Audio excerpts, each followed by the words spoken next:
G'day YouTubers, it's Rider here and in store for another fantastic moto vlog. Yeah, don't know why I'm talking German. Anyway, I just sort of was riding along and saw a couple of guys squidding it. Sort of led me to think about the risks involved in motorcycling, about what is really, what is the dangers on the road? Why would you risk squidding going 100 k's an hour on a highway? I mean, I can sort of understand if you want to do it, if you're just popping down the street for milk. You're not going to be going any faster than 50, 60 k's an hour. I mean, there's still obviously risk, and I wouldn't do it. I would not do it. There's still risk, but it's quite substantially lower than what we would be doing 100 kilometers, pretty much almost double the speed on the highway.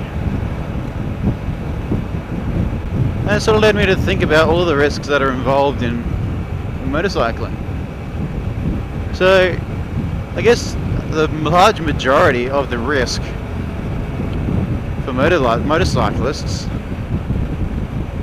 is external factors like your environment around you, the cars, the weather, the road condition, things like that. Tight corners.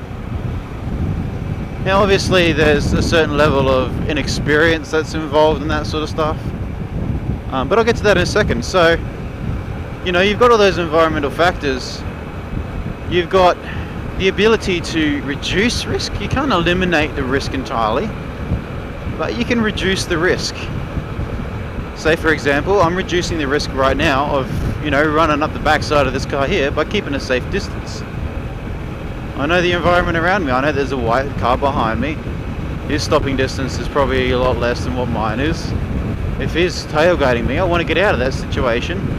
He's now coming to my left lane, so if this car suddenly stops, I don't have the ability to dart into that left lane there. The lights are stopping up here. Begin slowing down. There's so many environmental factors that can just affect it.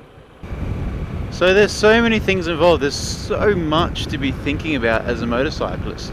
Now, yeah, I'm not a professional. I am not an instructor. I am nowhere near a high level of experience. Hell, I've only been riding for 7 months. But I've been riding every single day, almost every single day of those 7 months. I'm a commuter, and that's what I do. And I see all the risks, I see the stuff, I see accidents.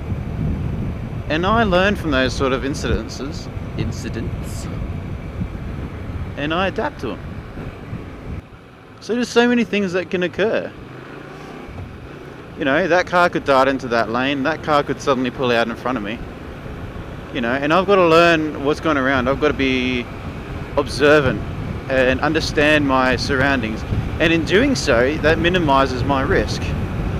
It may only minimize my risk by a certain amount, but it minimizes my risk nonetheless. So, yeah.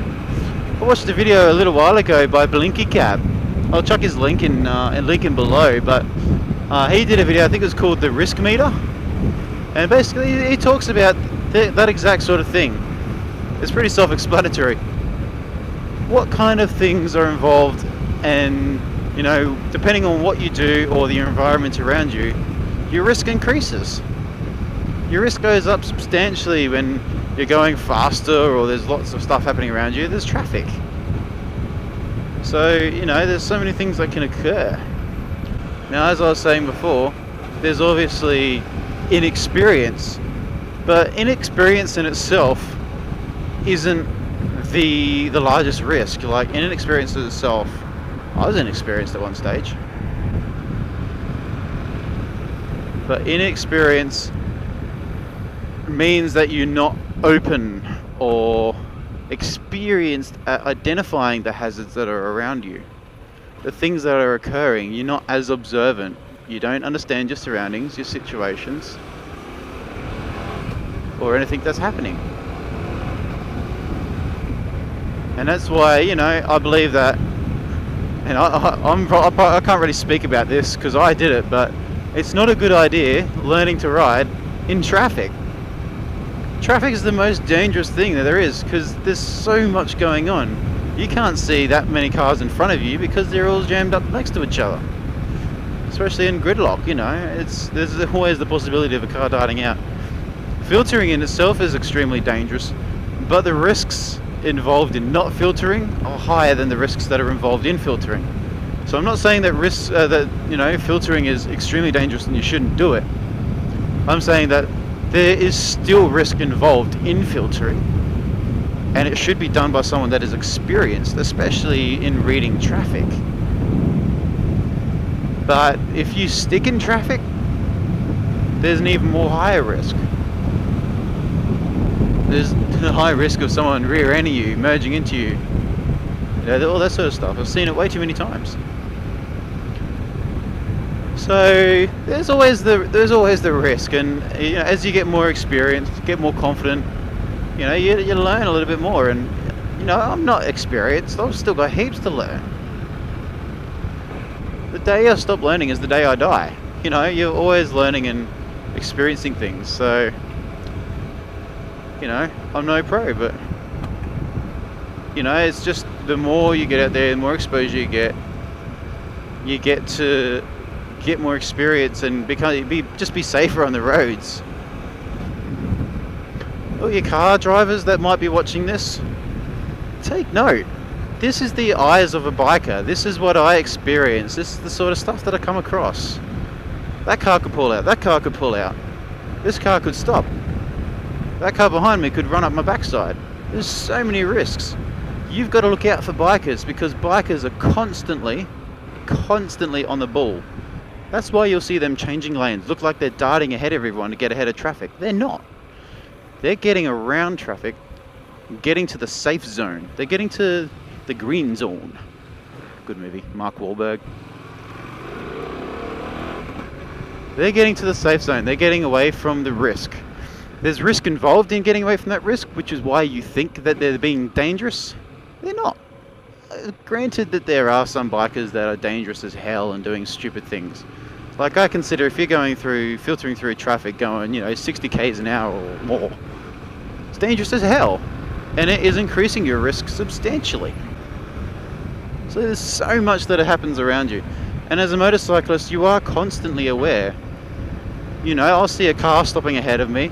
I'll look and engage to change lanes to get around that so that I don't have to stop. Because if I stop, that increases my risk of the person behind me, or the person behind him, or the person behind him not seeing brake lights, the traffic stops, or not paying attention, and running up the rear end of those cars, eventually going up the back of me. So that's why you see the bike riders just dodging in and out, because they're identifying those risks, they're getting around. Especially, you know, if you're riding next to someone in their blind spot. I'll either follow 1.5 meters or so behind the car, and if I know that I'm going to be going faster than the car, I want to get past this blind spot as quickly as possible. Sometimes I might go a little bit faster than the speed limit to get past that. Not ridiculously, obviously. But I might go a couple over just to get myself away from that situation, out of the danger zone. See here, I'm constantly checking behind me. I've still got my gears engaged and my hand on the clutch ready to go, in case I see, you know, someone hitting him from behind. But traffic stopped for about 10 cars back now, so we're safe. I can disengage my gear. If it wasn't a Hyosung and such a pain in the backside to do. So car drivers, just pay attention to the road. You're in the nice comfort, safety of your cabin, whereas the bikers are, you know, constantly in that danger point. They don't have that, you know, surround. They don't have the steel surrounding them, the cage, as we like to call it. But I just encourage you, just think bike. Just pay attention to your surroundings and your environment, because the same risk factors can be applied to cars as well. You know, I could be driving along here and one of these guys could pull out and I could just T-bone them.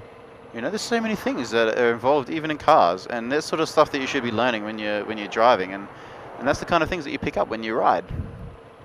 It especially helps if you're going straight from a car to a bike. You've already got that on-road experience. you know, and it really helps to increase your perception and your ability to observe your surroundings. So, you know, think bike. Definitely. There's another video that I watched, probably one of Adrian Nickelodeon's more famous ones, is Kill Cam. I'll post his link up below as well. But it's a really strong message about, you know, looking out for motorcyclists and understanding what goes on in the eyes of a motorcyclist and all that sort of stuff. Definitely worth a watch. So, you know, there's just a little bit more of an understanding of some of the stuff we come across and some of the things to help you all understand how to be safer on the road. Not just for our sakes, but also for your own sake. So, yeah. Anyway, that's enough me jibber-jabbering on about safety. This is a public safety announcement by Hyo Rider. Haha. It's enough me jibber-jabbering on about safety. Of course, remember to subscribe or like my videos, share, whatever. Look me up on social medias. And of course, stay safe out there, ride safe, drive safe, and think bike. See you guys next time. Bye.